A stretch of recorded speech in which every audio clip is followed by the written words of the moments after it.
Hello guys, welcome to Prep Kit YouTube channel. और इस particular video के अंदर गाइस हम क्या करने वाले हैं, TIFR 2023 के क्वेश्चंस करेंगे। ये हमारा थर्ड पार्ट है। ऑलरेडी 10 क्वेश्चंस में डिस्कस कर चुका हूँ और इस वीडियो के अंदर भी हम 5 क्वेश्चंस को डिस्कस कर रहे होंगे, जैसे कि हम पिछले 2 वीडियो से करते हुए आ रहे हैं। हर वीडियो के अंदर 5 क्वेश्चन, राइट। तो आओ फिर करते हैं। और गाइस आगे बढ़ने से पहले प्लीज गाइस, मेरे पास क्वेश्चन इसके बाद 2 क्वेश्चन और बचे हैं मेरे पास, तो प्लीज अगर आपके पास क्वेश्चन है तो आप मेरे को टेक्स्ट कर सकते हो। व्हाट्सएप नंबर आपको यहाँ पर आ जाएगा, इस नंबर पे आप मेरे को बाकी क्वेश्चन सेंड कर सकते हो ताकि बाकी क्वेश्चंस भी अवेलेबल करवा दिए जाए, क्योंकि मेमोरी बेस्ड है। अभी तक रिस्पॉन्स की हमारी नहीं आई है, एटलीस्ट तब तक तो नहीं आई है, तब तक मैं इस वीडियो को रिकॉर्ड कर रहा हूँ, ठीक है। तो आओ गाइस फिर करते हैं गाइस हम यहाँ पर स्टार्ट। तो गाइस देखो क्या सीन है, क्वेश्चन नंबर 11 की हम यहाँ पर बात करेंगे। ये क्वेश्चन गाइस मैकेनिक्स का क्वेश्चन है और काफी आसान प्रॉब्लम थी, डिफिकल्ट प्रॉब्लम बिल्कुल भी नहीं थी। हमें क्या गिवन था, हमें यहाँ पर एक पार्टिकल गिवन था, ठीक है। बोला गया था इसको हम यहाँ पर क्या करेंगे, रिलीज करेंगे, ठीक है। अब यहाँ पर क्या करेगा, स्लाइड करेगा, स्लाइड करते हुए इधर तक आएगा। तो गाइस हमें पता है कि अगर ये हाइट, लेट से मैं मान लेता हूँ अपनी तरफ से h1 हाइट मैंने इसकी मान ली है। अगर ये हाइट h1 है तो मेरे को पता है ये पाथ कोई भी फॉलो करते हुए यहाँ पर जो उसकी वेलोसिटी निकल के आती है वो √2gs निकल के आती है। ये होती है मेरे पास यहाँ पर वेलोसिटी। हाइट h1 है तो यहाँ पर हाइट h1 कर दिया। इसके बाद गाइस क्वेश्चन क्या फ्रेम था, क्वेश्चन ऐसे फ्रेम था कि हमारे पास ये सम एक हाइट दे रखी थी, ऐसे ये वाली सम h2, ठीक है।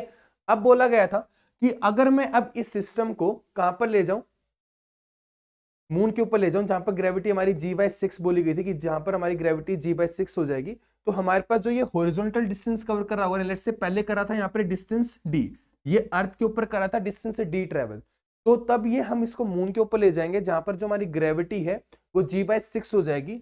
यानी कि पहले थी मेरे पास g, अब हो जाएगी वो g/6। तो अब यहाँ पर जो डिस्टेंस होगा वो मैं बाद में कह रहा हूँ d' है, ठीक है। जो हमारा केस 2 है मून के टाइम पे, केस 1 है गाइस हमारा अर्थ पे, केस 1 है हमारा अर्थ पे, राइट। जहां पर हमारे पास ग्रेविटी क्या है, g है। ऐसी हमारे पास यहाँ पर जो डिस्टेंस इसका वो क्या है, d है। ऐसी केस 2 है मून के ऊपर, जहां पर हमारे पास ग्रेविटी है g/6 और हमें डिस्टेंस d' बोला गया। तो अब हमें यहाँ पर d' की वैल्यू को फाइंड करना था कि d' की वैल्यू क्या है, राइट। तो आप फिर इस क्वेश्चन को करते हैं कि कैसे करना था। तो ऐसे देखो अप्रोच बड़ी सिंपल है इस क्वेश्चन की। अगर हम थोड़ा सा ध्यान दें तो देखो हो क्या रहा है, यहाँ पर ये ऑब्जेक्ट आया, इस पर्टिकुलर पॉइंट के ऊपर इसके पास क्या, सिर्फ हॉरिजॉन्टल वेलोसिटी, क्या सिर्फ हॉरिजॉन्टल वेलोसिटी, यानी कि यहाँ पर जो वर्टिकल वेलोसिटी होगी vy, मैं कह सकता हूँ 0 है, या मैं कहूँ uy। इनिशियल वेलोसिटी के लिए हम यू वर्ड यूज करते हैं ना, वेरिएबल, राइट। तो यहाँ पर हमारे पास क्या है, u क्या है, 0 along the y direction, okay. अब ये ऊपर से नीचे फॉल होगा, तो इसको जो हाइट जो ट्रेवल करनी है नीचे वो कितनी है, h2 है। तो अब ऊपर से नीचे तक जाने में टाइम कितना लगा वो मैं निकाल सकता हूं, बिल्कुल निकाल सकता हूं। कैसे, s is equal to ut plus half AT square का यूज करके, ठीक है, हाफ AT स्क्वायर। इसको मैं क्या कर रहा हूं, वर्टिकल डायरेक्शन में लगा रहा हूं, ठीक है, वर्टिकल डायरेक्शन में इसको अप्लाई कर रहा हूं। तो मेरे पास आएगा h2 is equal to, initially बोला मैंने क्या, u मेरे पास 0 है तो 0 प्लस हाफ gt स्क्वायर, ये मेरे पास हो जाएगा। तो यहाँ पर जो टाइम है मेरे पास वो कितना आ गया, ये आ गया मेरे पास h2, 2 मल्टीप्लाई में साथ में डिवाइड बाय g और अंडर रूट। तो ये मेरे पास यहाँ पर टाइम आ गया जो इसको ऊपर से नीचे तक लग रहा होगा। अब चीज को समझना गाइस, हॉरिजॉन्टल डायरेक्शन में कोई फोर्स नहीं है, कोई फोर्स इसका मतलब क्या है, एक्सेलरेटेड नहीं होगा, यानी कि इसकी जो वेलोसिटी है √2gh1 ही रहने वाली है, तब ये इसमें जा रहा है, राइट, तब आगे की तरफ जा रहा है हॉरिजॉन्टल डायरेक्शन। तो यहाँ पर जो मेरे पास vx है वो कितना है, √2gh1, क्योंकि हॉरिजॉन्टल डायरेक्शन में कोई फोर्स नहीं है तो वेलोसिटी कांस्टेंट रहेगी। तो कितना डिस्टेंस ट्रेवल करेगा, distance is equal to velocity into time, right. तो यहाँ पर जस्ट ये करना होगा। तो यहाँ पर जो vx है मेरा कितना है, 2gh1 है अंडर रूट में। ऐसे यहाँ पर टाइम कितना निकाला मैंने, 2h2 डिवाइड बाय g आया, तो g से g कट गया क्या, बिल्कुल कट गया, 4h1h2। तो गाइस ये मेरे पास यहाँ पर डिस्टेंस आया है √4h1h2, और ये क्या आ गया, ग्रेविटी के इंडिपेंडेंट आ गया। तो ग्रेविटी के ये इंडिपेंडेंट आया डिस्टेंस ट्रेवल्ड, ठीक है, distance travelled along x direction independent of gravity। तो ग्रेविटी के इंडिपेंडेंट आ गया, इसका मतलब क्या है कि जो d' की वैल्यू होगी वो d के इक्वली होगी। दैट्स ऑल गाइस, हमारा ये क्वेश्चन सॉल्व हो गया, इतना ही था क्वेश्चन। तो जो ऑप्शन ये हो जाएगा वो मेरे पास क्या हो जाएगा, उसका आंसर हो जाएगा। तो जस्ट ये गाइस हमसे यहाँ पर क्वेश्चन में पूछा गया था, ठीक है। तो क्वेश्चन ज्यादा डिफिकल्ट नहीं था, हल्का सा सोचना था और बड़े आराम से क्वेश्चन हो जाना था। तो आई होप कि जो क्वेश्चन है वो यहाँ पर सभी को क्लियर होगा। तो आओ गाइस फिर अभी हम नेक्स्ट क्वेश्चन की तरफ मूव करते हैं। तो गाइस देखो नेक्स्ट क्वेश्चन हम यहाँ पर एक थर्मल का क्वेश्चन करने वाले हैं। देखो क्वेश्चन के अंदर क्या गिवन था,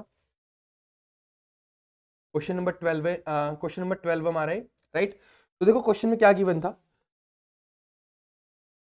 हमें एक कंटेनर दे रखा था और इसको पार्टीशन का रखा था, और जो यहाँ पर पार्टीशन बोला गया था ये इनपरमिएबल पार्टीशन था, यानी कि यहाँ से कोई पार्टिकल हमारा पेनिट्रेट नहीं कर सकता था, ठीक है। तो ये मैं यहाँ पर गिवन था, और इस कंटेनर को क्या रखा गया था ना, एक हीट बाथ के साथ रखा गया था, यानी कि इसका जो टेम्परेचर टी है ना वो कांस्टेंट मेंटेन यहाँ पर किया हुआ था। तो टी क्या रहेगा मेरा यहाँ पर कांस्टेंट था, मतलब क्वेश्चन की गाइस जो मेरे को लैंग्वेज मिली है मैं उसके अकॉर्डिंग बात कर रहा हूँ यहाँ पर। तो हीट बाथ के कॉन्टेक्ट में था, तो हमारे पास यहाँ पर जो टेम्परेचर है वो क्या है, कॉन्स्टेंट मेंटेन किया हुआ था। ओके, अब गैस यहाँ पर इस वाले पोर्शन के अंदर हमें आइडियल गैस दे रखी थी, आइडियल गैस, और इस वाले के अंदर क्या था, वैक्यूम था। क्या था, वैक्यूम, यानी कि यहाँ पर कुछ नहीं था, ठीक है। तो ये चीज हमें यहाँ पर बोली गई थी। अब बोला गया था कि अगर मैं इस पार्टीशन को रिमूव कर देता हूं, और पार्टीशन क्या कर रहा था, इसकी वॉल्यूम को हाफ में डिवाइड करा था। लेट्स से कंप्लीट की जो वॉल्यूम है वो मेरे पास v है, तो इसकी जो वॉल्यूम होगी वो v/2, इसकी जो वॉल्यूम होगी वो v/2, तो इसने हाफ में कर रखा था। तो तब ये पार्टीशन मेरा रिमूव हुआ है, तो मेरे को क्या निकालना था यहाँ पर, मेरे को निकालना था एंट्रोपी पर molecule of the system will increase by amount. तो यानी कि मेरे को डेल्टा एस की वैल्यू निकालनी थी। क्या निकाला था, if the partition is removed,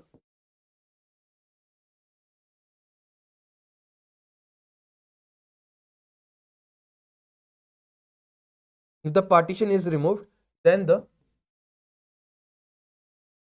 entropy। Guys अगर आप बाद में इस वीडियो को देख रहे हो तो आपके पास टीएफआर की जो वेबसाइट होती है वहां पर क्वेश्चन पेपर अपलोड हो जाता है, तो आप वहां पर जाकर के कंप्लीट क्वेश्चन भी देख सकते हो। अभी तक यार रिस्पांस की नहीं आई, हमें क्वेश्चन एग्जैक्टली नहीं पता है, तो जो स्टूडेंट से जो रिस्पांस मिला है उसके अकॉर्डिंगली यहाँ पर चल रहा है गेम, ठीक है। तो यहाँ पर क्या है, देन द एंट्रोपी पर मॉलिक्यूल पूछा गया गैस यहाँ पर, ठीक है। तो इस चीज का हमें यहाँ पर ध्यान रखना है कि पर मॉलिक्यूल हमें यहाँ पर गिवन है of the system will increase by.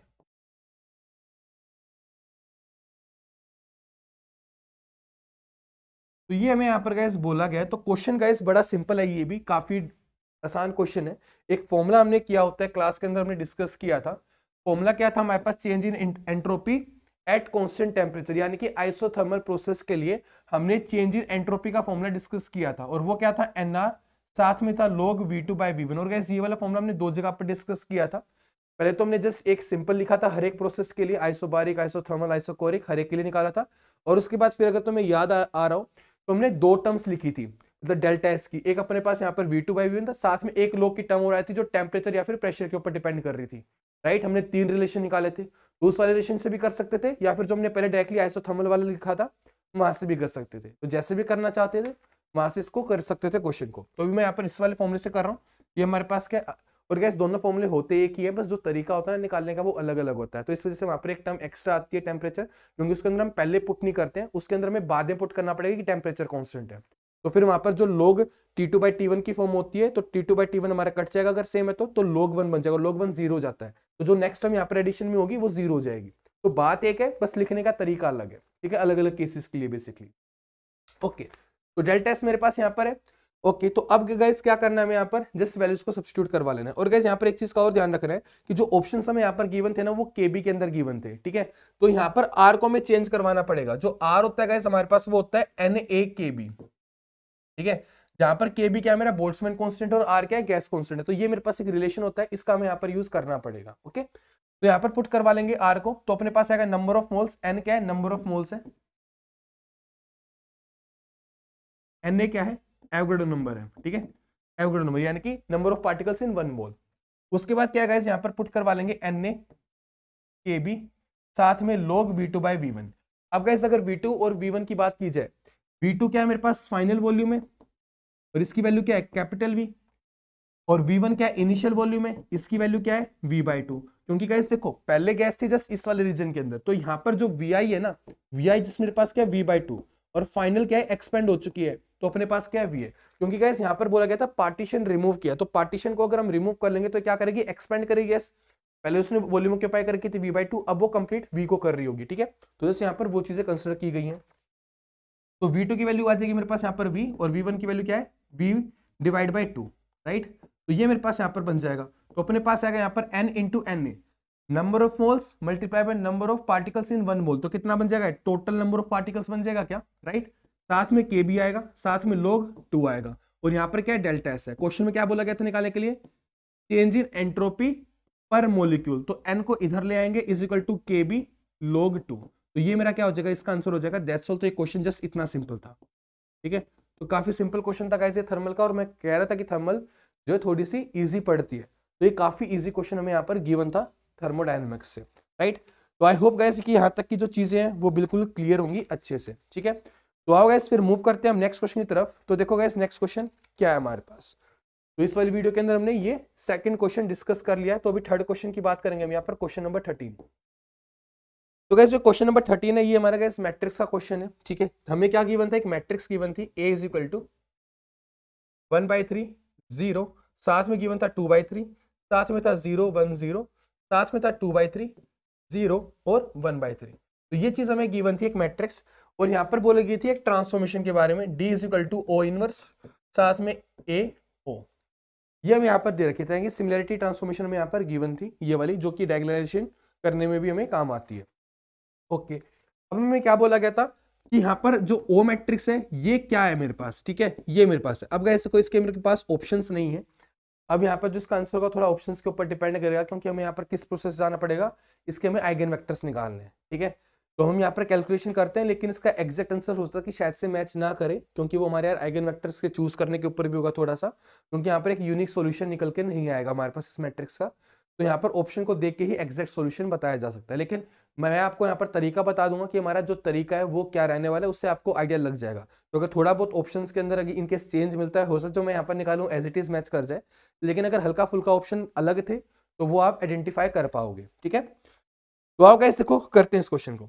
तो सबसे पहले क्या करना है, हमें यहाँ पर आइगन वैल्यूज निकालनी है, उसके बाद आइगन वेक्टर्स निकालने हैं, और फिर जो मेरे पास ये ओ मैट्रिक्स होती है क्या होती है, जस्ट हम आइगन वेक्टर्स को कॉलम के अंदर पुट कर देते हैं। तो जस्ट ये मेरा क्वेश्चन है, आइगन वैल्यू निकालेंगे, फिर वेक्टर निकालेंगे, उनको कॉलम के अंदर पुट कर लेंगे, दैट्स ऑल, ठीक है। तो आप देखो करते हैं।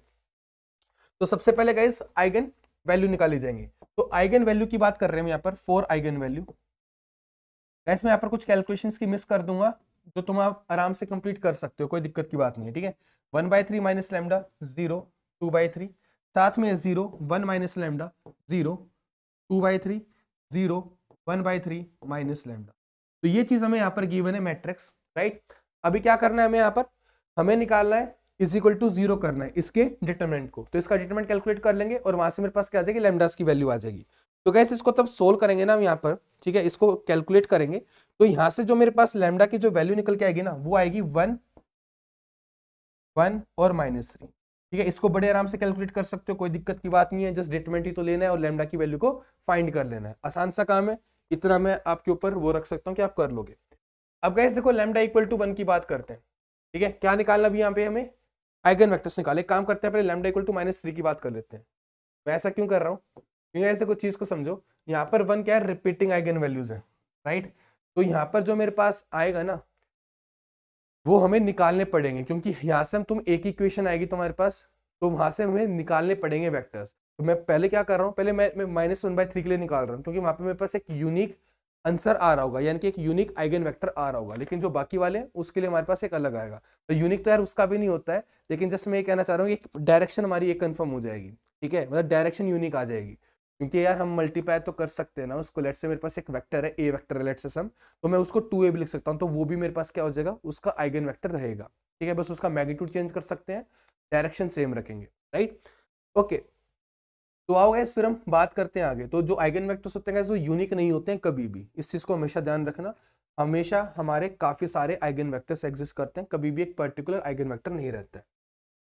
तो आओ गाइस देखो पहले कैलकुलेट करें हम लैम्डा इक्वल टू -3 के लिए। तो अगर मैं लैम्डा इक्वल टू -3 के लिए कैलकुलेशन करता हूं, तो मेरे पास यहाँ पर देखो क्या आएगा, 1/3 माइनस -1/3, साथ में आएगा 0 2/3, उसके बाद आएगा 0, फिर मेरे पास यहाँ पर था मैट्रिक्स 1 -1/3, फिर अपने पास यहाँ पर एलिमेंट था 0, फिर एलिमेंट था 2/3, फिर एलिमेंट था 0, फिर यहाँ पर 1/3 -1/3। तो ये मेरे पास यहाँ पर सारी वैल्यूज थी, राइट।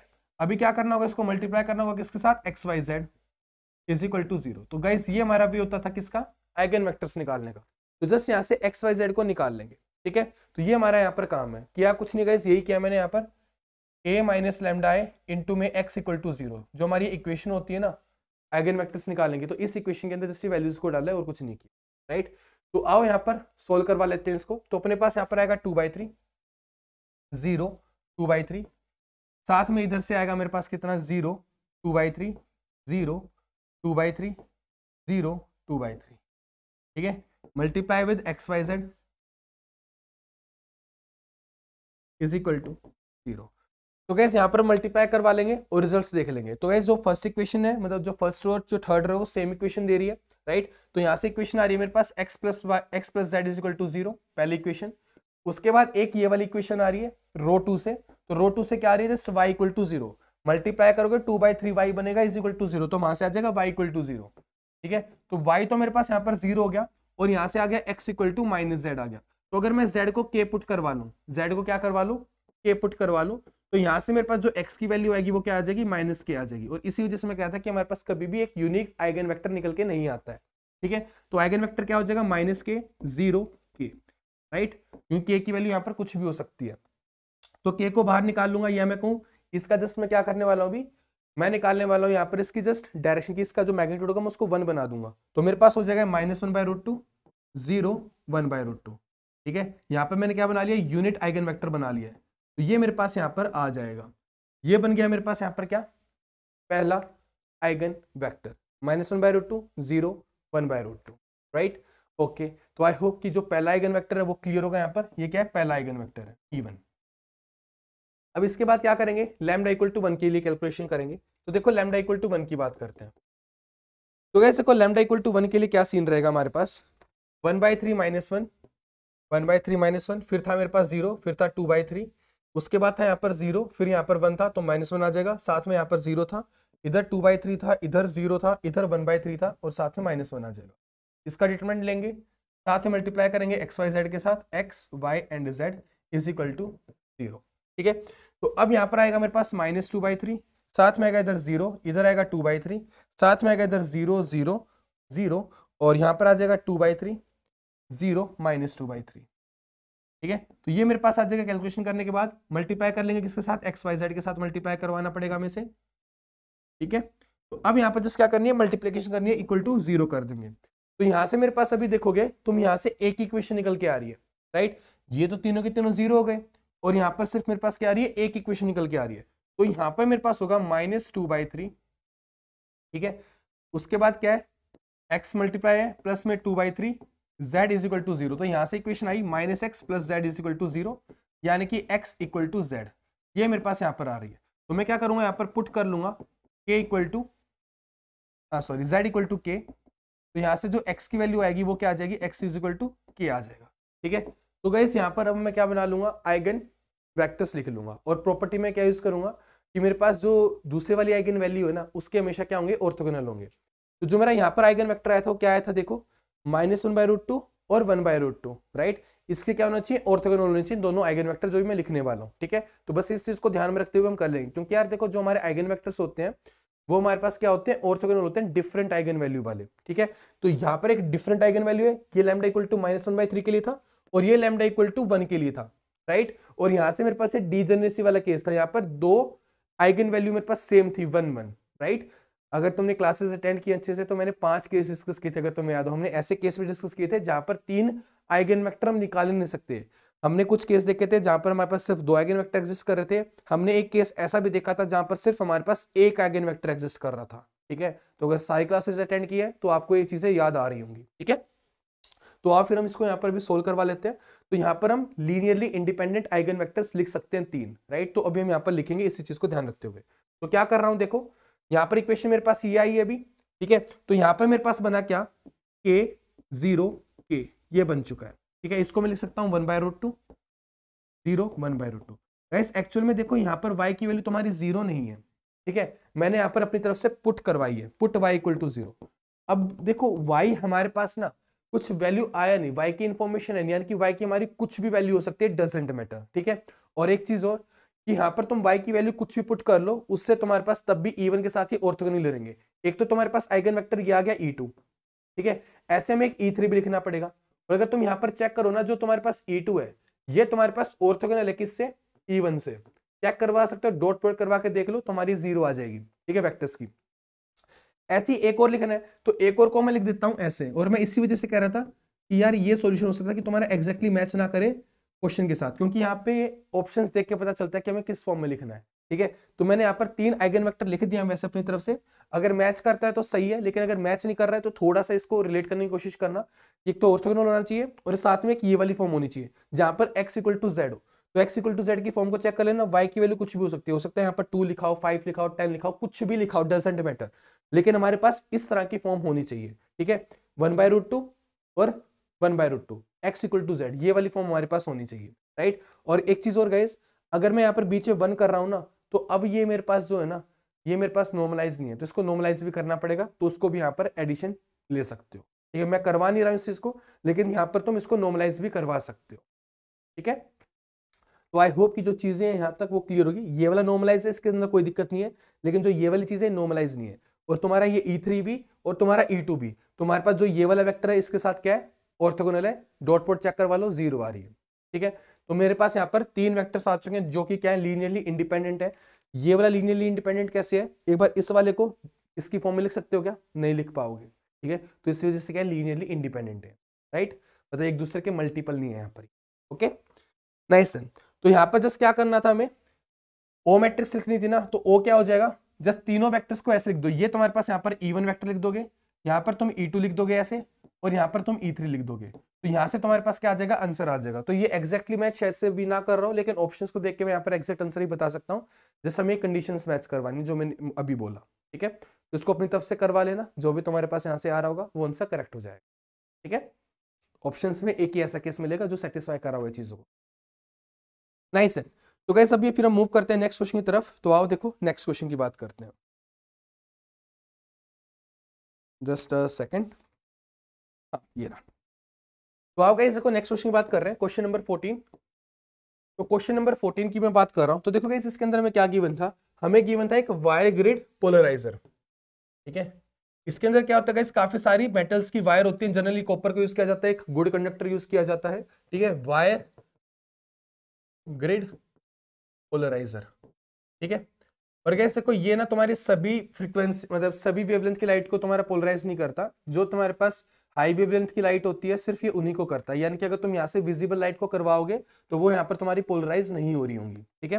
तो ये चीज है, क्योंकि यहाँ पर जो स्पेसिंग है ना, ये तुम्हारे पास जो ये होती है लेस देन तुम्हारी वेवलेंथ, तो अगर तुम्हारी जो वेवलेंथ है वो तुम्हारी रेडियो फ्रीक्वेंसी वाली है, यानी कि जिनकी वेवलेंथ तुम्हारी ज्यादा होती है, तो वो बनाना पॉसिबल है। लेकिन अगर तुम बात करोगे विजिबल लाइट की, तो 10⁻⁷ की गैप कैसे लेके आओगे, जो स्पेसिंग है वायर के बीच में 10⁻⁷ को कैसे क्रिएट करोगे, तो वो हमारे लिए यहाँ पर एक क्वेश्चन खड़ा हो जाता है, तो वो प्रैक्टिकली पॉसिबल नहीं है, ठीक है। तो इसी वजह से यहाँ पर हम सिर्फ यहाँ पर रेडियो वाली की कर पाएंगे, विजिबल रेंज की हम यहाँ पर नहीं कर पाएंगे पोलराइज लाइट, राइट। तो देखो हमारे पास यहाँ पर गिवन क्या था, हमें गिवन था यहाँ पर ऐसे एक लाइट आ रही थी जो कि एक्स डायरेक्शन प्रोपोगेट कर रही थी, यहाँ पर हमें वाई डायरेक्शन मेंशन की गई थी, यहाँ पर हमें जेड डायरेक्शन मेंशन की गई थी, ठीक है। तो ऐसे गिवन था, और यहाँ पर जो ये ग्रिड है ना, ये रखा था मेरा वाई जेड प्लेन में, वाई जेड प्लेन में ये रखा गया था, और जो ये वायर्स हैं ये बोली गई थी कि अलोंग वाई डायरेक्शन है, ठीक है, अलोंग वाई डायरेक्शन है। जो वायर्स हैं वो क्या है, अलोंग वाई डायरेक्शन है, ये हमें यहाँ पर बोला गया था। तो अब निकालना क्या था, निकालना था हमें यहाँ पर polarisation of transmitted wave.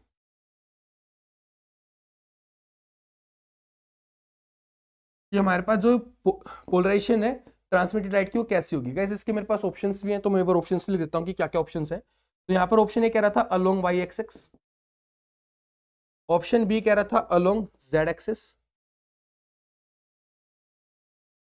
Option C है मेरे पास यहाँ पर अनपोलराइज्ड, और जो ऑप्शन डी है वो क्या है, वेव वॉन्ट पास, ठीक है, because spacing between the wires is less than the wavelength। तो गैस देखो यहाँ पर जो ना ये पॉइंट दे रखा है ना तुम्हारा ऑप्शन डी वाला, यहाँ पर तुम्हारे पास ना जो रिस्पॉन्स वजह से कि पोलराइजेशन होती क्या है, जस्ट एक साइड के ऑक्सीलेशंस को खत्म कर देना, ये होती है पोलराइजेशन। यहाँ पर मेरे पास जो वेव होगी उसके पास वाई और जेड दोनों डायरेक्शन में ऑक्सीलेशंस हो रहे होंगे इलेक्ट्रिक फील्ड के, लेकिन तब हमारे इससे पास होगी ना, उसके बाद सिर्फ एक डायरेक्शन में ऑक्सीलेशन होगी। तो यहाँ पर जो ये रीजन है ना तुम्हारे पास, जो ये ऑप्शन डी दे रखा है कि जो स्पेसिंग अगर वायर के बीच में क्या हो लेस हो तुम्हारी वेवलेंथ से तो उस केस में तुम्हारे पास ऑक्सीलेशन रुक जाते हैं एक डायरेक्शन में, तो रीजन यही होता है। लेकिन बात ये कि वो दोनों साइड के नहीं रुकते हैं, तो एक साइड के तुम्हारे रुकते हैं, एक साइड तुम्हारी एज इट इज क्रॉस कर जाती है, तो उसकी वजह से यहाँ पर ऑप्शन डी क्या हो जाएगा, इनकरेक्ट हो जाएगा। ठीक है, रीजन यही है एक साइड के रुकने का, लेकिन बात यह है कि सिर्फ वो एक साइड के रुकेंगे, दूसरी साइड के ऑक्सीलेशन हमारे बचेंगे, तो वेव हमारी यहाँ पर पास हो जाएगी। तो ऑप्शन डी इनकरेक्ट है, लेकिन जिस साइड के हमारे पास रुक रहे हैं उसके लिए जो रीजन है वो ऑप्शन डी वाला ही है। ठीक है, कि हमारी जो स्पेसिंग है वो वेवलेंथ से कम है, उस वजह से हमारे पास क्या होगा, वो एक साइड के हमारे ऑक्सीलेशन रुक जाएंगे। तो देखो गाइस इसके अंदर हो क्या रहा होता है, जैसे वेव यहाँ पर प्रोपोगेट कर रही है, राइट। तो अब गाइस यहाँ पर ना क्या करेंगे ना, ये जो अंदर इलेक्ट्रॉन्स है, ये मैंने क्या बोला यहाँ पर मेटल वायर्स हैं, कॉपर वायर, तो इसके अंदर क्या होंगे, इलेक्ट्रॉन्स होंगे, राइट। तो अब इलेक्ट्रॉन्स क्या करेंगे, ऑक्सीलेट करेंगे, तब ये वाली लाइट इसके ऊपर यहाँ पर इंसिडेंट होगी, क्योंकि यार ये तुम्हारे ऑक्सीलेटेड आ रही है ना फील्ड, राइट। तो यहाँ पर तुम्हारे पास क्या होंगे, इलेक्ट्रॉन तुम्हारे पास ऑक्सीलेट होंगे उसकी वजह से। तो अब देखो यहाँ पे चीज को समझना, जो तुम्हारी वाई डायरेक्शन है ये वाली ऐसे, ठीक है, जो तुम्हारी वाई डायरेक्शन है, वाई डायरेक्शन के अंदर तुम्हारे इलेक्ट्रॉन मूव कर सकते हैं इधर उधर फ्रीली, ठीक है, वहां पर आराम से स्पेस है तो वो मूव कर जाएंगे। लेकिन अगर मैं बात करूंगा जेड डायरेक्शन, जेड डायरेक्शन कैसे, ऊपर वाली ऐसे, ये वाली जेड डायरेक्शन है यहाँ पर दिखाई दे रही है, ठीक है। तो यहाँ पर जो वायर होती है वो क्या होती है, थिन होती है, वायर क्या होती है, थिन होती है, तो उन इलेक्ट्रॉन को स्पेस नहीं मिलता ऊपर नीचे ऑक्सीलेट करने का, ठीक है। तो उसकी वजह से क्या होता है ना, जो जेड वाली रे है वो तो एज इट इज निकल जाती है, क्योंकि यहाँ पर इलेक्ट्रॉन्स को स्पेस नहीं मिल रहा। लेकिन जो वाई डायरेक्शन के अलोंग वाली वेव होगी ना, मतलब कि जो ऑक्सीलेशन होंगे वाई डायरेक्शन के अलोंग, वो हमारे क्या हो जाते हैं, एटीन्यूएट हो जाते हैं, इसी की वजह से जो यहाँ पर इलेक्ट्रॉन ऑक्सीडेट कर रहे हैं। क्योंकि बेसिकली यार हमारे पास अंदर स्ट्रक्चर होगा जिसके अंदर उसके अंदर इम्परफेक्शंस होंगे, तो वो इलेक्ट्रॉन के साथ कोलाइड करेंगे, तो उसकी वजह से हमारे पास यहाँ पर क्या होंगी, वेव्स एमिट हो रही होंगी, राइट। और साथ में यार हमारे पास हीट एनर्जी वगैरह और भी काफी सारी चीजें यहाँ पर एमिट हो रही होंगी, तो उनकी वजह से भी थोड़ा बहुत फर्क आएगा। लेकिन यहाँ पर मेन चीज क्या कि इलेक्ट्रॉन ऑक्सीडेट हो रहे हैं, उसकी वजह से जो इम्परफेक्शन है अंदर, उसकी वजह से क्या हो जाएगा, जो वाई डायरेक्शन वाली है ना वेव, वो हमारी क्या हो जाएगी, खत्म हो जाएगी। तो यहाँ पर सिर्फ जो जेड डायरेक्शन वाली वेव है वो तो हमारी क्रॉस कर जाएगी, लेकिन जो हमारे पास वाई डायरेक्शन वाली है वो रुक जाएगी। तो इस वजह से जो पोलराइज लाइट होगी ना, उसके जो ऑक्सीलेशन है वो सिर्फ जेड डायरेक्शन में होंगे। यहां पर लाइट थी ऐसे जिसके अंदर जो ऑक्सीलेशन है मेरे पास वो एक्स डायरेक्शन में भी है और वाई डायरेक्शन में भी है, ठीक है। वाई डायरेक्शन को मैं नीचे की तरफ ऐसे बना देता हूं, तो यहाँ पर मेरे पास ऐसे अनपोलराइज लाइट है, लेकिन तब ये इससे पास हुई तो ये जेड डायरेक्शन वाले तो है, लेकिन वाई वाले क्या हो जाएंगे, खत्म हो जाएंगे, ठीक है। तो ये हमारे पास क्या था, इस क्वेश्चन का आंसर था option B, along Z axis, that's all, ठीक है। तो ये हमारे पास यहाँ पर इस क्वेश्चन का आंसर होना था। तो आई होप कि जो ये क्वेश्चन है वो यहाँ पर सभी को क्लियर होगा। अब गाइस देखो लास्ट क्वेश्चन डिस्कस करते हैं इस वीडियो के लिए, और जो ये लास्ट क्वेश्चन गाइस ये थोड़ा सा बड़ा भी हो सकता है, क्योंकि ये थोड़ा सा ज्योमेट्री के ऊपर क्वेश्चन है। टीआईएफआर के अंदर गाइस एक क्वेश्चन हमारा ज्योमेट्री से रिलेटेड आ ही जाता है, राइट। तो आओ फिर इसको करते हैं। क्वेश्चन नंबर 15, ठीक है, क्वेश्चन नंबर 15 की हम यहाँ पर बात कर रहे हैं। तो गाइस देखो हमें गिवन क्या था, एक बार फिगर बना लेता हूँ एक बार अच्छी से टाइम लेकर के, ताकि ज्यादा कंफ्यूजन ना हो रही हो। तो गाइस देखो ये हमारे पास एक यहाँ पर टेट्राहेड्रॉन है, ठीक है। थोड़ा सा यार फिगर अपनी तरफ से बनाने की कोशिश की एक अच्छी से, ठीक है। तो ये हमारे पास क्या एक टेट्राहेड्रॉन है। तो अब थोड़ा सा गाइस अपनी ना क्रिएटिविटी थोड़ी दिखाना, क्योंकि यहाँ पर थोड़ा सा विजुअलाइज कराना मेरे लिए तब भी आसान रहेगा, ठीक है। थोड़ा सा आपको यहाँ पर सोचना पड़ेगा कि 3D फिगर है, तो बोर्ड के ऊपर लेकर के आना इतना आसान नहीं रहेगा। अपनी तरफ से पूरी कोशिश करूंगा, लेकिन आपका भी यहाँ पर कंट्रीब्यूशन लगेगा, थोड़ा ध्यान से समझते हुए चलना चीजों को, ठीक है। तो गाइस सबसे पहले तो मैं कुछ नेमिंग कर लेता हूँ पॉइंट्स की। इस पॉइंट को मैं कह रहा हूँ ए पॉइंट, इसको कह रहा हूं मैं बी पॉइंट, राइट। और एक यहां पर जो मैं सेंटर गिवन था, ठीक है, उसको मैं कह रहा हूं ओ पॉइंट, और इस ऊपर वाले पॉइंट को कह रहा हूं मैं डी पॉइंट, राइट। और जो यहां पर मेरे पास जो बैक में ये वाला जो पॉइंट है इसको मैं कह रहा हूं सी पॉइंट, ठीक है। तो मैंने यहां पर कुछ पॉइंट्स की लेबलिंग की है। ओ पॉइंट कौन सा बोला मैंने, जो सेंटर पॉइंट है मेरा। अब इस चीज को समझना, एक पॉइंट और डिफाइन करूंगा मैं, पॉइंट पी। पॉइंट पी क्या है, जो सेंटर से पास हो रहा है, और नीचे वाला जो ट्रायंगल है ना, जो हमारा टेट्राहेड्रॉन में नीचे वाला जो ट्रायंगल होता है उसके सेंटर तक जा रहा है, ठीक है। तो ये मेरे पास यहाँ पर है पी पॉइंट ऐसे, ठीक है, ओके नाइस। तो ये जो ओडीपी है क्या है, एक स्ट्रेट लाइन है जो कि हमारी क्या होगी, परपेंडिकुलर होगी इस वाले सरफेस के, जो नीचे ट्रायंगल है उससे क्या होगी, परपेंडिकुलर होगी। यानी कि जो ये वाला एंगल बनेगा क्या बनेगा, 90 डिग्री का एंगल बनेगा। अब गाइस देखो क्वेश्चन के अंदर हमें ये गिवन था टेट्राहेड्रॉन, हमें यहाँ पर एक पॉइंट ओ बोला गया था जो कि था सेंटर ऑफ द टेट्राहेड्रॉन। करना क्या था क्वेश्चन के अंदर, क्वेश्चन के अंदर गाइस हमें ये करना था कि जो एंगल है ना,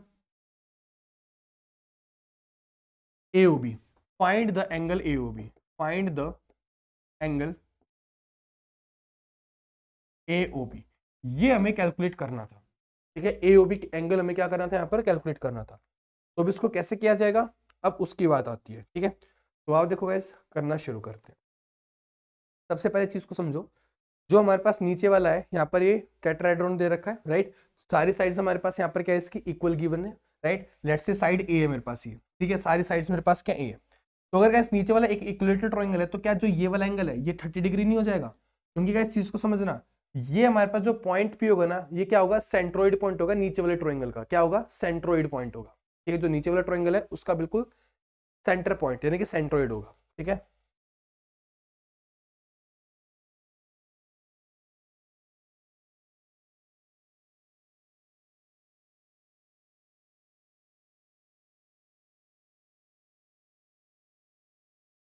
ओके, तो आई होप कि पहली चीज क्लियर होगी। अब उसके बाद मैंने क्या कहा कि यहाँ पर हम ए से पी को कनेक्ट कर रहे हैं, तो जो ये लाइन है ना, ये एंगल कितना होता है यहाँ पर 60 डिग्री का होता है टोटल, और ये लाइन उसको बीच में से काटती है, तो ये एंगल कितना हो जाएगा, 30 डिग्री एंगल हो जाएगा। तो ये थी पहली चीज। अब इसके बाद मैं यहाँ पर इंटरेस्टेड हूँ एपी डिस्टेंस निकालने में, कि क्या डिस्टेंस निकालने में, एपी। सोल्यूशन स्टार्ट हो चुका है यहाँ पर। तो अगर मैं एपी की बात करूंगा, एपी मेरे पास क्या होगा, सेंट्रोइड है, तो ये 2:1 के अंदर तोड़ता है। ये 2 वाला पार्ट होता है, और ये वाली जो साइड होती है, ये वाला बचेगा, ये 1 पार्ट है, तो 2 1। तो यहाँ पर जो एपी होगा कितना होगा, 2/3। और यहां से लेकर यहां तक की जो साइड है, मतलब ये यहां से लेकर यहां तक का जो डिस्टेंस है, लेट्स से ये वाला पॉइंट मेरे पास यहाँ पर ई पॉइंट है तो ये जो पॉइंट होगा मेरे पास, ये जो डिस्टेंस है ए, इसका 2/3 होगा एपी, ठीक है, ऐसे। और जो ए होता है इसको तुम बड़े आराम से निकाल सकते हो पाइथागोरस का यूज करते हुए। जो ये ट्रायंगल है ना, ये वाली, यहाँ पर ये वाला एंगल 90 डिग्री का होगा। ज्योमेट्री में लग नहीं रहा है यहाँ पर, लेकिन अगर तुम इसको फिगर को विजुअलाइज करोगे ना अच्छे से, इक्विलेटरल ट्रायंगल है ना, सेंट्रोइड से यहाँ पर तुम्हारी ऐसे पास होगी, देखो ऐसे है तुम्हारे पास, ये यहाँ पर तुम्हारे पास सेंट्रोइड होगा, और ये इसके ऊपर ऐसे आ रहा होगा, तो ये 90 डिग्री एंगल ऐसे है। उस वाले ट्रायंगल को यहाँ पर अलग से बना देता हूँ। ये मेरे पास पॉइंट ए है, ये मेरे पास यहाँ पर पॉइंट सी है, ये पॉइंट बी है, और इसको मैंने बनाया पॉइंट ई, ठीक है। तो ये साइड ए है, नीचे वाली a/2 है। तो अगर यहां से पाइथागोरस लगा करके ए को कैलकुलेट करोगे, तो ये अपने पास क्या आती है, यहाँ पर ये आती है √3/2a, ठीक है। तो ये मेरे पास यहाँ पर आ जाएगा, तो 2 से 2 कट गया, और जो एपी है मेरे पास वो कितना आ जाएगा, a/√3 आ जाएगा। तो ये मेरे पास आई यहाँ पर पहली चीज, ठीक है। हमें निकालना क्या है, एंगल निकालना है। हम एंगल की तरफ गैस धीरे धीरे बढ़ेंगे, लेकिन उससे पहले मेरे को यहाँ पर कुछ चीजें चाहिए, तो मैं पहले यहाँ पर उन्हीं को निकाल रहा हूँ, ठीक है, क्योंकि ये चीजें हमें आगे एज इट इज यूज हो रही होंगी।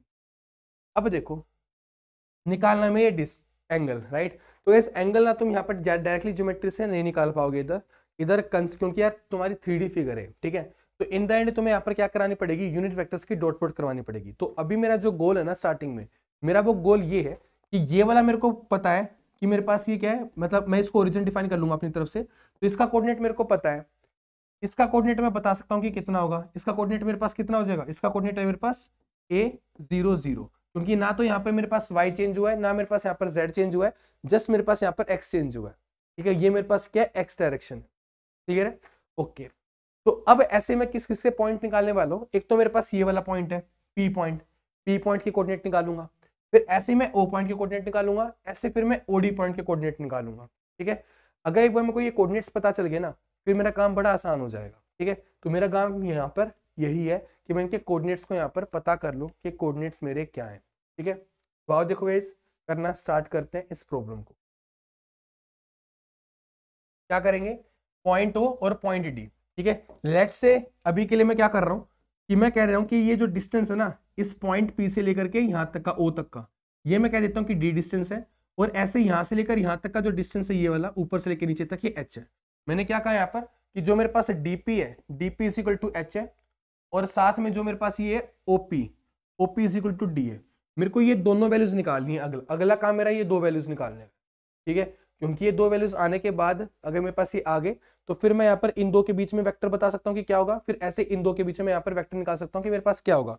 और एक बार मेरे को वेक्टर पता चल गया, फिर इस क्वेश्चन के अंदर कुछ नहीं लगेगा करने में, ठीक है। क्योंकि अगर बार वेक्टर्स आ गए, फिर उसके अलावा मैं यूनिट वेक्टर निकाल सकता हूँ, और यूनिट वेक्टर आ गए तो फिर मैं क्या कर सकता हूँ, फिर मैं निकाल सकता हूँ यहाँ पर अपनी एंगल दो वेक्टर्स के बीच में। जो हमारे पास डॉट प्रोडक्ट वाली चीज होती है, जैसे उसका यूज कर लेंगे, और एंगल्स मेरे पास यहाँ पर निकल आएंगे। तो ये मेरी यहाँ पर क्या अप्रोच है। तो आओ फिर कर लेते हैं कैलकुलेशन इसकी। देखो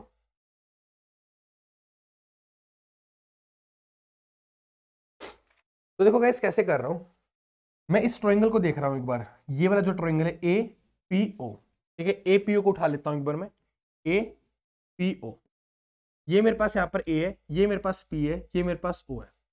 यहाँ पे मैं एपी निकाल चुका हूं, एपी मेरे पास कितना है, एपी की वैल्यू है a/√3,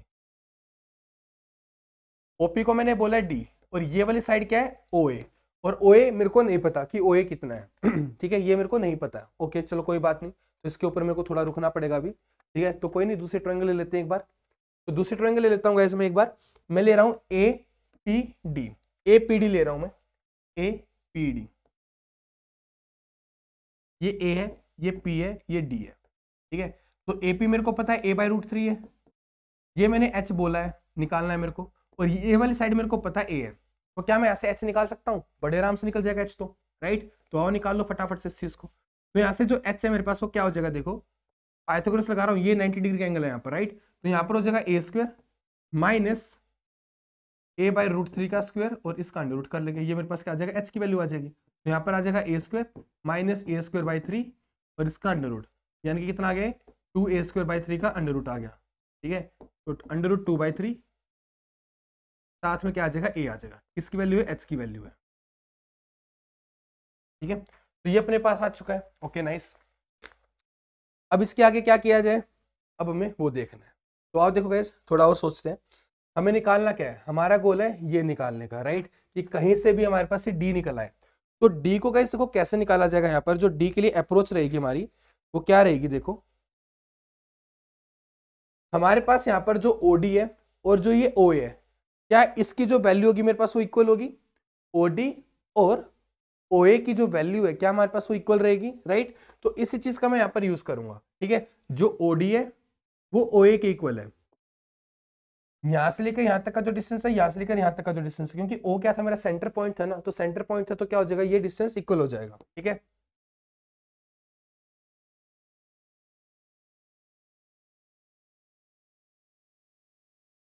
ओके तो आई होप कि ये चीज सभी को क्लियर होगी यहाँ पर। तो ओडी इज इक्वल टू ओए करा रहा हूं। तो गाइस देखो चीज को समझना, यहाँ पर अभी हमें कुछ पॉइंट मेंशन कर रहा हूं जिसका यूज करते हुए हम बाद में कैलकुलेशंस कर लेंगे। देखो हमने यहाँ पर ऊपर वाला पॉइंट निकाल लिया, ये वाला पॉइंट क्या है, इसकी वैल्यू, इसकी वैल्यू है मेरे पास, सबसे पहले तो पी की बात कर लेता हूं। तो जो पी पॉइंट का कोऑर्डिनेट है वो लिख लेते हैं एक बार, अलग से लिख रहा हूं मैं यहाँ पर। जो पी पॉइंट का कोऑर्डिनेट है मेरे पास वो क्या है, देखो यहां से लेकर यहां तक, इधर से इधर तक ए डिस्टेंस है, तो क्या ये उसका हाफ होगा, बिल्कुल ये उसका क्या होगा, हाफ होगा। सेंट्रोइड की बात की जा रही है ना, तो सेंटर में होगा ना, तो अगर यहां से लेकर यहां तक इसके परपेंडिकुलर डायरेक्शन में जा रहा है तो ये क्या होगा, जस्ट a/2 हो जाएगा। तो सबसे पहले है इसकी x डायरेक्शन के लोग कितना है, a/2 है। फिर बात की जाए y डायरेक्शन में यानी कि ये वाले डिस्टेंस की बात की जाए, तो अगर मैं इसकी बात करूं जो इसका y कोऑर्डिनेट है, ये मेरा क्या होगा, आओ समझो गाइस। देखो x मैं ऐसे कह रहा हूं, y मैं नीचे की तरफ कहूंगा, ऐसे जो अंदर की तरफ जा रहा है, और z ऊपर की तरफ, ठीक है। तो ऐसे मैं ले रहा हूं अपना कोऑर्डिनेट सिस्टम, ठीक है, ये वाली चीज ऐसे, x ये रहा, y ये रहा, और z ऊपर की तरफ है, ठीक है, ऐसे लिया मैंने अपना कोऑर्डिनेट सिस्टम। ओके तो अपने पास यहाँ पर क्या बोला, x तो a/2 हो गया। अब ये निकालना है मेरे को कि y की वैल्यू कितनी है, तो निकाल सकते हैं क्या, y की वैल्यू निकल जाएगी आराम से, कोई दिक्कत नहीं आनी चाहिए। तो कैसे को अब ये y निकालना है, तो इसके यार हमारे पास ना यहाँ पर तीन तरीके हैं। पहला तरीका ये कि तुम यहाँ पर क्या कर सकते हो, ट्रिग्नोमेट्री का यूज कर सकते हो, 10 वाला 1030 यहाँ पर है, तुम्हें ये नीचे वाली साइड पता है, वहां से निकाल सकते हो। दूसरा तरीका है तुम यहाँ पर इसके अंदर पाइथागोरस लगा करके भी निकाल सकते हो, ठीक है, राइट एंगल ट्रायंगल देख लो, उसके अकॉर्डिंगली यहाँ पर निकाल लोगे। उसके बाद गाइस यहाँ पर एक तीसरा तरीका भी तुम्हारे पास निकालने का, और वो तुम्हारे पास ये है कि अगर तुम इस वाली चीज को देखो ना, ये वाली चीज, ये जो पॉइंट पी है तुम्हारे पास, ये ऐसे जा रहा होगा सेंट्रोइड से, मतलब ये सी सेंट्रोइड और ये, तो ये ऐसे बन रहा होगा, राइट। तो यहाँ पर तुम्हारे पास ट्रायंगल है और ये उसका क्या हो जाएगा 1/3, जो अपने पास ये लेंथ है ना यहाँ से लेकर यहाँ तक, इसका क्या हो जाएगा 1/3 हो जाएगा। इस वाले पॉइंट को गाइस यहाँ पर एफ नेम कर लो। तो अपने पास यहाँ पर जो ये है पी एफ की जो वैल्यू है, अपने पास जो पी एफ की वैल्यू है, ये अपने पास क्या हो जाएगी, ये अपने पास हो जाएगी 1/3 ऑफ सी एफ।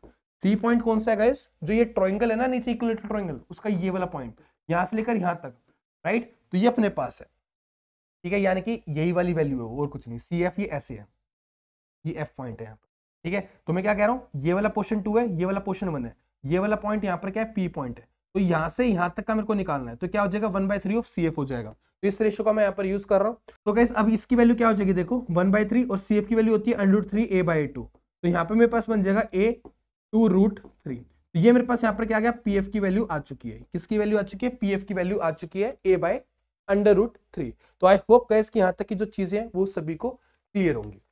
अब इसके आगे की बात करनी है हमें कि आगे हम क्या करें। ये तो हमने पीएफ की वैल्यू निकाली, राइट। तो पीएफ हम निकाल किसके लिए लेते हैं, ये वाई वैल्यू के लिए। तो वाई मेरे पास क्या था, पीएफ ही तो निकाला ना हमने, ये वाई तो है पीएफ, राइट। Okay nice. तो यहाँ पर इसकी वैल्यू पुट करवा लेंगे, कितनी आई है, a/√3, a/√3। साथ में अब इसका z कॉम्पोनेंट क्या है, 0 है। तो ये मेरे पास क्या है, यहाँ पर p पॉइंट आया है। लेकिन मेरे को p पॉइंट के अंदर इंटरेस्ट नहीं था, p को जस्ट इस वजह से निकाला गया है क्योंकि अभी मैं इसका यूज करते हुए o पॉइंट और d पॉइंट निकालूंगा। मैंने तुम्हें क्या कहा था कि हमारा जो ये वाली लाइन है ये परपेंडिकुलर ऐसे, तो सारी के सारे के ऊपर क्या होगी, एक्स और वाई की वैल्यू सेम रहेगी। जो मैंने कैसे ऊपर से लेकर के नीचे तक डॉट लाइन बना रखी है ना, डी से पी तक की, डी से पी तक की जो लाइन है ये मेरी क्या होगी, perpendicular to the bottom triangle होगी, जो मैंने यहाँ पर लिख भी रखा है। ठीक है, तो ये अपने पास यहाँ पर है, जो नीचे बॉटम ट्रायंगल इक्विलेटरल ट्रायंगल है उसके क्या होगी, परपेंडिकुलर होगी। अच्छा यहाँ पर मैंने पॉइंट पी लिखा था, सेंट्रोइड है, लेकिन जो ये तुम्हारे पास जो डीपी लाइन है क्या होगी, परपेंडिकुलर होगी। यहाँ पर 90 डिग्री एंगल बना हुआ, देखो ये रहा 90 डिग्री एंगल। ठीक है, तो मैंने पहले डिस्कस किया था। तो आप फिर इसी चीज का यूज करते हैं। तो डीओपी क्या है, ए के लाइन के ऊपर है, तो यहाँ पर एक्स और वाई की वैल्यू क्या रहने वाली, सेम रहने वाली है। तो इसी चीज का यूज करते हुए ओ की जो वैल्यू होगी क्या हो जाएगी, a/2, वाई की भी वैल्यू सेम, और जो मेरे पास z की वैल्यू होगी वो कितनी हो जाएगी, यहाँ पर d हो जाएगी। ऐसे ही जो कैपिटल D की वैल्यू है वो क्या है, a/2 और ऐसे यहाँ पर क्या आ जाएगा, h आ जाएगा। और h की वैल्यू तुम निकाल चुके हो, तो ये वाला जो वैल्यू है क्या आ जाएगी, a/2 और h की वैल्यू कितनी आई थी भाई हमारी, a/√3 शायद से वैल्यू देखो क्या आई थी, h की वैल्यू ये रही √2/3a, √2/3a। तो ये हमारे पास गाइस था। तो अब गाइस हमारा ये कह सकते हो मोस्टली काम हो चुका है, अब थोड़ा काम बचा है। देखो क्या काम किया हमने काम किया है ये कि मेरे पास यहाँ पर क्या था, टेट्राहेड्रॉन था। हमें ये वाला पॉइंट पता है, हमें ये वाला पॉइंट पता है, हमें ये वाला पॉइंट पता है, ये 3 पॉइंट हमें पता है। ओके, तो क्या अब मैं ये डायरेक्शन निकाल सकता हूँ, एक ये वाली ऐसे, एक ये वाली ऐसे, राइट, 2 वेक्टर्स। तो क्या इनके बीच में मैं एंगल ही निकाल सकता ये वाला, कि एंगल क्या होगा, निकाल सकता हूं ना। तो बस हमारा यही काम है। ठीक है, तो पहले यूनिट वेक्टर निकाल लूंगा। कौन कौन से, एक तो OA निकालना है, ये मेरे पास यहाँ पर पॉइंट है O, पहले मैं OA निकालूंगा। और एक मेरे पास यहाँ पर ऊपर है पॉइंट D, मैं ये वाला निकालूंगा। ठीक है, राइट, और ये एंगल मेरे को यहाँ पर चाहिए ऐसे। ठीक है, तो सबसे पहले OA वेक्टर की बात कर लेते हैं, OA वेक्टर की। हालांकि मेरे को तो चाहिए यूनिट वेक्टर, लेकिन OA वेक्टर से भी हम काम चला सकते हैं, ऐसी बात नहीं है। तो OA वेक्टर है, तब OA लिख रहे हैं, इसका मतलब ये है कि हम O से A के ऊपर जा रहे हैं। तो यहाँ पर A के कोऑर्डिनेट माइनस O के कोऑर्डिनेट होंगे, A के कोऑर्डिनेट माइनस O के कोऑर्डिनेट होंगे। तो यहाँ पर आएगा अपने पास पहले A का कोऑर्डिनेट यानी कि 0, और फिर ये, तो 0 - a/2 आई कैप, फिर अपने पास आएगा क्या, 0 - a/2√3 सॉरी ये कैप, और साथ में मेरे पास आएगा 0 - d ठीक है। अभी तक मेरे को डी नहीं पता कि डी क्या है। ठीक है, इसकी वैल्यू निकालनी पड़ेगी अभी हमें नहीं पता। चलो कोई नहीं, निकाल लेंगे, एक बार वेक्टर निकाल लेते हैं, फिर निकाल भी लेंगे ये भी। तो -a/2 आई कैप, प्लस में ये नेगेटिव रहेगा, -a/2√3 जे कैप, साथ में आएगा माइनस में डी के कैप। एक बार डी निकाल लेते हैं गाइस, आगे की बात बाद में कर लेंगे। तो डी निकालना हमारा बचा है। तो गाइस देखो यहाँ पर एक चीज मैंने तुम्हें बोली थी कि हमारे पास जो सेंट्रोइड की जो ये साइड्स है ना, ये इक्वल है, यहां से लेकर यहां तक की और यहां से लेकर यहां तक की। ये जो इक्वेशन इधर लिखी थी मैंने, देखो OD = OA, तो इस कंडीशन का भी मैं यूज करने वाला हूँ, OD = OA, और यहां से मैं क्या निकालूंगा, D निकाल लूंगा। तो देखो क्या कर रहा हूँ, इधर से इधर तक का डिस्टेंस निकाल सकता हूँ, 2 पॉइंट के बीच में डिस्टेंस निकालना आता है ना, तो बस उस चीज को यूज कर लेंगे। ठीक है, तो आओ देखो क्या हो जाएगा। तो O और A के बीच में देखो क्या होगा डिस्टेंस, ये होगा मेरे पास, ये रहे मेरे पास पॉइंट्स। ठीक है, तो यहाँ पर OA = OD कर रहा हूँ। ठीक है, तो OA का जो डिस्टेंस हो कैसे निकलेगा, ये वाले पॉइंट्स माइनस वो वाला पॉइंट, इनका स्क्वायर करता जाऊंगा, तो a/2 का स्क्वायर आ जाएगा, a/2 - 0 का स्क्वायर। फिर उसके बाद क्या होगा, a/2√3 - 0, तो अपने पास आएगा a/2√3 का स्क्वायर। उसके बाद नेक्स्ट आएगा अपने पास यहाँ पर देखो d - 0 का स्क्वायर इज इक्वल टू क्या, OD, तो OD ये रहा, करा दो सेपरेट, x और y तो सेम है, तो जस्ट यहाँ पर आ जाएगा h - d, तो h - d का स्क्वायर। ठीक है, तो ये अपने पास यहाँ पर हो जाएगा, राइट। डिस्टेंस के लिए लिया गाइस, यहाँ पर अंडर रूट भी आता है, लगाना हो लगा लो यहाँ पर। ठीक है, लेकिन अब दोनों साइड हट जाएगा अंडर रूट, राइट। तो मेरे पास क्या बना, ए स्क्वायर डिवाइड बाई 4 बना, plus A square divide by 4 into 3 बना, प्लस में डी स्क्वायर बना। इधर की बात की जाए राइट हैंड साइड की तो बनेगा H square plus D square minus में 2hd, ये अपने पास यहाँ पर आ जाएगा, करेक्ट। अब यहाँ पर जस्ट मैं क्या कर लूंगा, कैंसिल कर लूंगा डी स्क्वायर को डी स्क्वायर के साथ, और यहाँ पर एच की वैल्यू में पता है ऑलरेडी निकाल चुके हैं, एच की वैल्यू पीछे से पुट करवा लेंगे, ये रही एच की वैल्यू √2/3 है, राइट। तो यहाँ पर इसको पुट करवा लेंगे, 2/3 था,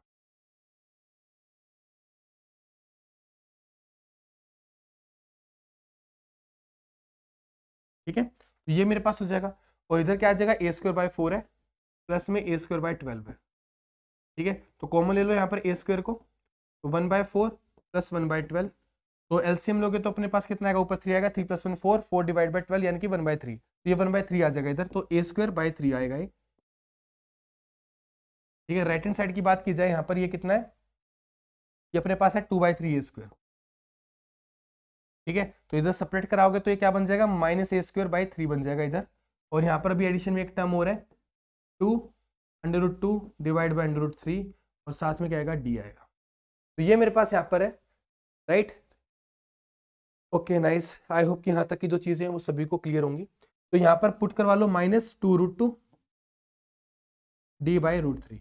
गाइस यहाँ पर एक चीज को देखना, इस वाली चीज को मैं लेफ्ट हैंड साइड पे ले आया था, उसकी वजह से यहाँ पर -a²/3 बन गया था, ठीक है। तो ऐसा नहीं मैंने इस टर्म को छोड़ दिया है, मैं इसको इधर ले आया, उसकी वजह से मेरे पास नेगेटिव साइन के साथ आ चुका है, तो माइनस के साथ माइनस कट जाएगा, ओके। और एक यहाँ पर ए भी था, ये वाला हमने यहाँ पर मिस किया, ए भी था यहाँ पर, तो एक ए से ए कट जाएगा यहाँ पर। उसके बाद गाइस देखो यहाँ पर √3 है, तो इधर √3 आ जाएगा, ठीक है। और यहाँ पर 2√2 इधर एज इट इज आ जाएगा, तो अपने पास यहाँ पर बन जाएगा, ये अपने पास बन जाएगा गाइस, यहाँ से देखो d = a है, साथ में 2√6, तो ये मेरे पास यहाँ पर d की वैल्यू निकल करके आ जाएगी, ठीक है। तो d की वैल्यू मेरे पास यहाँ पर ये निकल करके आ चुकी है। तो आई होप कि गाइस यहाँ तक की जो चीजें हैं वो सभी को क्लियर होंगी। तो अब मेरे को यहाँ पर पॉइंट ओ के कोऑर्डिनेट भी पता है, राइट। जो मेरे पास यहाँ पर ये पॉइंट ओ था ये वाला, अब मेरे को ये डी की वैल्यू पता चल चुकी है, यानी कि मैं यहाँ पर डी को पुट करवा पाऊंगा, ठीक है। तो मेरे पास जो ओ ए वैक्टर है क्या हो जाएगा, अब देखो ओ ए वैक्टर जो है, ओ ए वैक्टर जो है मेरे पास ये हो जाएगा -a/2 i cap, -a/2 i cap, साथ में क्या आएगा अपने पास -a/2 √3, -a/2 √3 j कैप, साथ में क्या आएगा अपने पास यहाँ पर -d, डी की वैल्यू कितनी है भाई, ये रही, तो -a/2 √6 k कैप। तो ये अपने पास यहाँ पर रहेगा ओ ए वैक्टर, राइट। अगर यूनिट वेक्टर निकालना चाहो यूनिट वेक्टर भी निकाल सकते हो, ऐसे छोड़ना चाहो ऐसे भी छोड़ सकते हो, तुम्हारे ऊपर है। तो ओ ए वैक्टर आ चुका है, अब ऐसे निकालना में क्या, ओडी वैक्टर, ओडी वैक्टर निकाल ले, आओ देखो करते हैं ओडी वैक्टर को। तो ओडी वैक्टर का गाइस देखो क्या सीन है, हमें जस्ट क्या करना है, ये वाले पॉइंट माइनस ये वाला पॉइंट करवाना है, पोजीशन वेक्टर तो निकालना है। तो यहाँ पर एक्स और वाई तो सेम रहेंगे, जस्ट जेड चेंज हो रहा है, ओके नाइस। तो यहाँ पर क्या आएगा मेरे पास, इधर आएगा just h - d k cap, h - d k cap, ये मेरे पास यहाँ पर आएगा। और h - d की वैल्यू मेरे पास यहाँ पर है ऑलरेडी, h की वैल्यू कितनी है मेरे पास भाई, a/√, थी h की वैल्यू, h की वैल्यू थी √2 डिवाइड बाई 3, ठीक है, ये थी, माइनस में d था। वैसे काम करते हैं ना, इस वाले को ना हम कैप ले लेते हैं, मतलब बेस, मतलब कैलकुलेशन आसान हो जाएंगे हमारी, ज्यादा हमें मेहनत करने की नीड पड़ेगी नहीं, ठीक है। तो इस वाले को हम क्या कर लेते हैं, ओडी कैप ले लेते हैं, यानी कि एक यूनिट वेक्टर लेते हैं इस डायरेक्शन में, ये कैप, क्योंकि यहाँ पे सिर्फ डायरेक्शन से मतलब है ना, तो एज इट इज ले लो, क्या फर्क पड़ रहा है, ठीक है। तो ये मेरे पास यहाँ पर आ जाएगा, क्योंकि इसका जो मैग्नीट्यूड है वो जस्ट h - d रहेगा, राइट। h तुम्हें पता है क्या है, d तुम्हें पता है, दोनों को सेपरेट करा लोगे, ठीक है। तो मैं यहाँ पर जस्ट यूनिट वेक्टर ले रहा हूँ ताकि मेरे को कैलकुलेशन ही ना करनी पड़े, जितना प्रॉब्लम को आसान बना सकते हो उतना बनाएंगे ना, तो बना लिया आसान, ओके। तो यहाँ पर ओडी कैप आ चुका है, के कैप। तो अब क्या कर रहा हूं देखो, मैं ओ ए वेक्टर है डॉट के कैप कराऊंगा, तो ये मेरे पास क्या होगा, ओ ए वेक्टर का मैग्नीट्यूड, फिर साथ में जो के कैप का मैग्नीट्यूड है वो लूंगा, और साथ में कोस थीटा, मेरे को यहाँ पर निकालना है कोस थीटा। तो कोस थीटा क्या हो जाएगा, just cos theta is equal to O A vector dot product with K cap and divide by O A का मैग्नीट्यूड। तो दैट्स इट गाइस, ये मेरे को यहाँ पर करना है, और मेरे पास यहाँ से क्या आ जाएगा, थीटा आ जाएगा।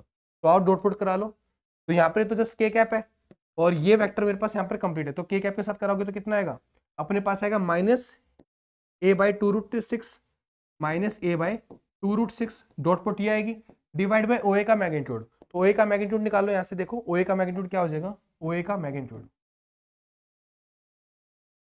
ओ ए का मैग्नीट्यूड, तो क्या हो जाएगा a/2 का स्क्वायर। साथ में एक काम करो, a/2 को तो कॉमन निकालो यार, हर टर्म में a/2 तो बाहर निकालो ना इसको डायरेक्टली, क्यों कैलकुलेशंस के अंदर लेना है। तो a/2 को बाहर निकाल लिया, अपने पास आएगा 1 प्लस 1/3 आएगा प्लस 1/6 आएगा। ठीक है, ये आएगा अपने पास यहाँ पर, इसका अंडर रूट करना पड़ेगा, ये तो हाफ लगा दिया a/2 एज इट इज। और ये वाली चीज अपने पास क्या बन जाएगी, एलसीएम ले लो, तो अपने पास यहाँ पर आएगा 6 + 2 + 1 / 6,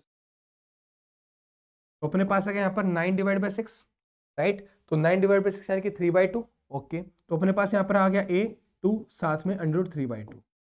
ये क्या है अपने पास, ओ ए वेक्टर आ चुका है, ओ ए वेक्टर का मैग्नीट्यूड आ चुका है। तो इसको पुट करवा लेंगे a/2 और साथ में अंडर रूट 3/2। ठीक है, a/2 से a/2 कट जाएगा, right, negative sign as it is रहेगा। और यहाँ पर अपने पास क्या होगा, देखो अपने पास इधर आया है अंडर रूट 2 ऊपर आएगा, अंडर रूट 6 यहाँ पर ऐसे और अंडर रूट 3 है यहाँ पर ऐसे। ठीक है, तो अपने पास यहाँ पर 2 से 2 कटेगा, अंडर रूट 2 से अंडर रूट 2, 1/√3 बचेगा, और √3 से √3 मल्टीप्लाई होकर 1/3 बच जाएगा, और negative sign as it is है। तो यहाँ से मेरे पास आया cos θ = -1/3। तो यहाँ से थीटा = कितना आ चुका है, cos इनवर्स -1/3। और कैसे अगर तुम यहाँ पर थोड़ा सोचते ना, तो तुम्हें ये तो पता होना चाहिए कि अंदर नेगेटिव साइन के साथ ही आएगा, क्योंकि नेगेटिव साइन ये रिप्रेजेंट कर रहा है कि यहाँ पर एंगल जो बन रहा होगा मेरा ऑब्ट्यूज बन रहा होगा। ये जो cos θ होता है वो नेगेटिव तुम्हारा सेकंड और थर्ड क्वाड्रेंट के अंदर होता है, तो जो एंगल बनेगा वो क्या बनेगा, तुम्हारा ऑब्ट्यूज एंगल बन रहा होगा। तो वो चीज तुम्हें यहाँ से पता चल रही है। तो पॉजिटिव वाला तो वैसे भी आंसर नहीं हो सकता था, तो हो सकता है कि इस चीज का यूज करते हुए कुछ ऑप्शंस डायरेक्टली एलिमिनेट हो रहे हो। ठीक है, ये अपने पास यहाँ पर आ गया cos इनवर्स -1/3, दैट्स ऑल। तो ये था गाइस हमारा क्वेश्चन, थोड़ा लेंथी क्वेश्चन था ये वाला, मतलब ज्यादा सोचने वाला क्वेश्चन था, मतलब हो सकता है कि एग्जाम के अंदर कैलकुलेशन करने बैठो तो शायद ना भी हो रही हो, तो उस टाइप का क्वेश्चन हम इसको कह सकते हो। ठीक है, बाकी क्वेश्चन डिफिकल्ट नहीं था, बस सोचने वाला था। ठीक है, तो गाइस इस वीडियो के लिए सिर्फ इतना ही है, राइट। बाकी आप क्वेश्चंस मेरे को सेंड कर सकते हो, यहाँ व्हाट्सएप नंबर आ रहा होगा और हम नेक्स्ट वीडियो के अंदर उनको डिस्कस कर रहे होंगे। Till then bye.